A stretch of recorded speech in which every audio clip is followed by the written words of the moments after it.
Hello students, आज हम चतुर्थ पाठ हास्य बाल कवि सम्मेलन का अभ्यास कार्य करेंगे। यहाँ देखिए उच्चारण कुरुत में जो दिए हैं, जितने भी शब्द दिए गए हैं ये सारे अव्यय हैं। मैंने यहाँ पर इसका अर्थ लिखा है। ऊपरी का मतलब होता है ऊपर, नीचे मैंने नीचे या धीरे से, कदापि मैंने कभी भी, कुत्र मैंने कहाँ, अधः मैंने नीचे, बहि मैंने बाहर, अंतः मैंने अंदर, कदा मैंने कब, उच्च मैंने जोर से, अलम मैंने बस या मत, नेगेटिव सेंस में रहता है। ठीक है। पुनः मैंने फिर से, एकदा मैंने एक बार। इसे आप अच्छी तरह से याद करेंगे क्योंकि इसके एक्सरसाइज में इसके काफ़ी प्रयोग हैं। यहाँ देखिए आपका अगला क्वेश्चन है, मंजूषातः अव्यय पदानि चित्वा वाक्यानि पूरयत। मंजूषा से अव्यय पद को चुन के वाक्यों की रचना कीजिए।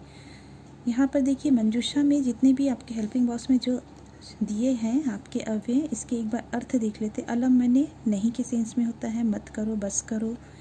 अंतः मैंने अंदर, बही मैंने बाहर, अधः मैंने नीचे, ऊपरी मैंने ऊपर। पहला क्वेश्चन है, वृक्षस्य डैश खगाः वसन्ति। वृक्षस्य वृक्ष के ऊपर चिड़िया रहते हैं। ऊपर, ऊपर के सेंस में आपका ऊपरी हो जाएगा। डैश विवादेन, विवाद, विवाद मत करो, नहीं करो, तो अलम का मतलब होता है नहीं। वर्षा काले गृहात् डैश मागच्छ। वर्षा काल में, बारिश के समय में घर से बाहर मत जाओ। बाहर के लिए बही होता है। फिर मंचस्य डैश श्रोतारः उपविष्टः सन्ति। मंच के नीचे श्रोतागण बैठे हैं। नीचे के लिए अधः का प्रयोग हुआ है। छात्र विद्यालय डैश प्रविशन्ति। छात्र विद्यालय के अंदर प्रवेश करते हैं, तो अंतः हो जाएगा। अगला देखिए यहाँ पर, अशुद्धम पदम चिनुत। जो अशुद्ध पद है आपको चुन के लिखने हैं। तो यहाँ ध्यान से देखिए, आपका ये जो गमंती है ये गलत तरीके से लिखा है ना। प्रथमा पुरुष का बहुवचन में गमंती नहीं, गम अपने आप को गच्छ में बदल देता है। ठीक है, तो ये गमंती आप निकाल देंगे तो ये अपने आप को गच्छन्ति बनाता है, जो कि यहाँ पर गलत दिया है। अगला देखिए, रामेण गृहेण सर्पेण गजेन। यहाँ पर गजेण आपका क्या है, गलत है। ठीक है, क्योंकि अणा वहीं लगता है जहाँ री, र, छ, त्र ये सब रहते हैं, वहाँ पर अणा लगता है। यहाँ पर र है, यहाँ पर री दिख रहा है, यहाँ पर र दिख रहा है सर्पेण में, तो यहाँ ठीक है। लेकिन यहाँ कहीं भी री, र, छ, त्र दिख रहा है, कहीं नहीं दिख रहा है। तो इसका मतलब ये गजे न होना चाहिए था, लेकिन वो गजेण किया है। उसी प्रकार लत्या, मात्या, रम्या, निश्या। यहाँ पर देखिए ये सब तृतीया विभक्ति है और एक वचन है। जितने भी स्त्रीलिंग है उसके तृतीय विभक्ति एक वचन है। लेकिन मात्या जो है वो क्या होता है, तृतीय विभक्ति एक वचन में मात्रा हो जाता है। उसी प्रकार लते, रमे, माते, प्रिय, ये आपका प्रथमा द्वितीय में जब आप पढ़ते हैं तो लता, लते, लता, तो प्रथमा द्वितीय में ही द्विवचन में होता है ना। तो यहाँ पर क्या है आपका द्विवचन, माते का जब द्विवचन होता है तो क्या होगा, मात्रो हो जाता है। तो यहाँ पर माते गलत दिया है। उसी प्रकार लिखती, गर्जती, फलती, सेवती, ये सब तो ठीक है, पर सेवती चूँकि ये आपका आत्मनेय पद है, परस्मय पद में ती वाला फॉर्मूला लगता है, ये सब परस्मय पद है। लेकिन सेवती ये आपका आत्मनेय पद है, इसमें सेवते होना चाहिए था, ते अंते वाला फॉर्मूला लगेगा। तो यहाँ पर सेवती दिया है, सेवती दिया है, तो ये गलत हो जाएगा, ये सेवते होना था। अगला देखिए, मंजूषातः समानार्थक पदानि चित्वा लिखत। मंजूषा से जो समानार्थक पद है, सेम मीनिंग, उनको चुनकर लिखिए। ये जो हेल्पिंग बॉक्स में है ना, सबका मीनिंग एक बार देख लेते हैं। प्रशन्नताया का मतलब होता है खुशी से। चिकित्सकम, चिकित्सकम मैंने चिकित्सा, उपचार। लब्ध्वा मैंने प्राप्त करना, शरीर से मैंने शरीर का, दक्ष मैंने कुशल। अब यहाँ देखिए, प्राप्य मैंने प्राप्त करना, तो लब्ध्वा होता है। कुशल जो कुशल है, दक्ष है, ये दक्षा हो जाएगा। हर्ष से मैंने हर्ष, यहाँ देखिए षष्ठी है तो ये भी षष्ठी है ना। हर्ष से मैंने खुशी का, तो प्रशन्नताया। देह से शरीर का, तो यहाँ पर शरीर का, शरीर से दिया है। वैद्यम, वैद्य मैंने चिकित्सक होता है, तो ये चिकित्सकम हो गया है। अगला देखिए आपका, यहाँ पर एक पदेन उत्तर दिया है। अधोलिखितानां प्रश्नानाम् उत्तराणि एक पदे लिखत। आपको नीचे लिखे गए प्रश्नों को एक पद में उत्तर लिखने हैं। मंचे कति बालकवयः उपविष्टः सन्ति। मंच में कितने बालक बैठे हैं। तो मंच में कितने बालक बैठे थे, 4 थे, तो चत्वारः हो जाएगा। चूँकि एक पदेन बोला तो आप वन वर्ड में ही आंसर लिखेंगे। के कोलाहलम कुर्वन्ति, कौन शोर कर रहा था, तो जो श्रोतागण थे वो शोर कर रहे थे, तो श्रोतारः हो जाएगा।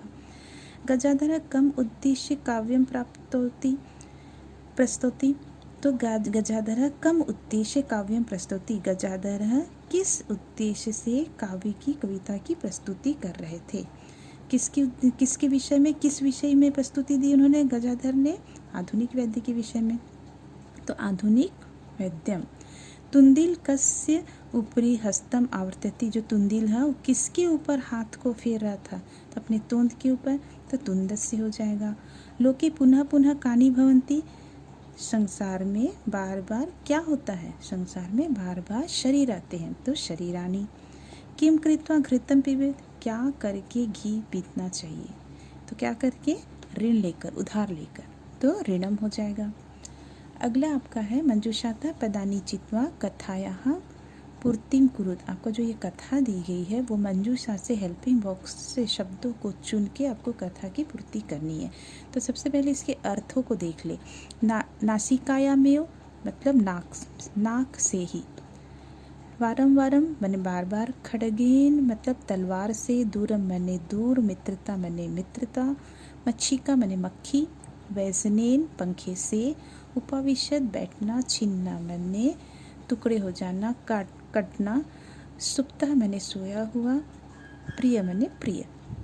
तो पूरा एकस्य नृपस्य एकः डैश वानरः आसीत्, पहले एक राजा का एक प्रिय वानर था, तो प्रिय हो गया है।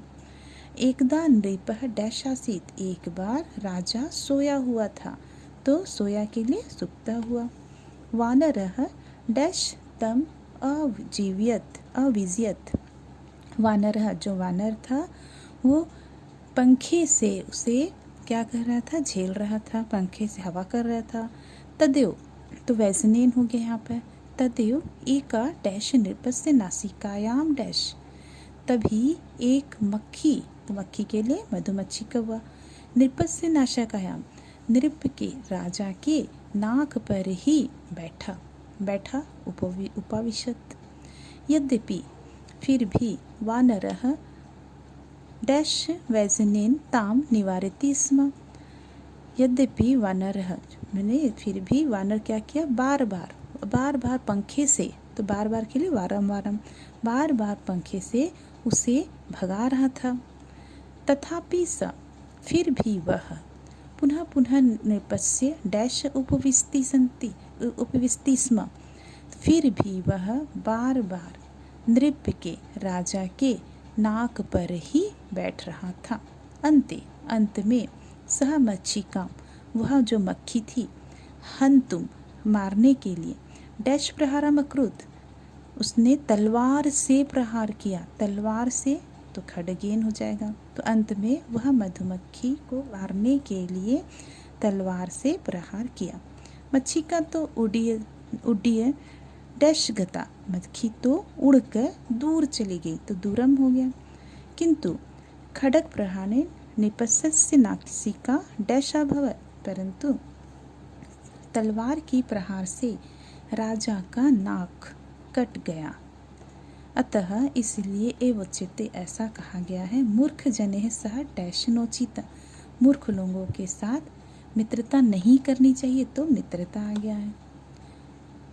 ये एक बार पूरा हिंदी में बता दूं। एक बार एक राजा पहले एक राजा का एक प्रिय बंदर था। एक बार राजा सोया हुआ था, बंदर पंखे से उसे हवा कर रहा था। तभी एक मक्खी राजा के नाक पर ही बैठी।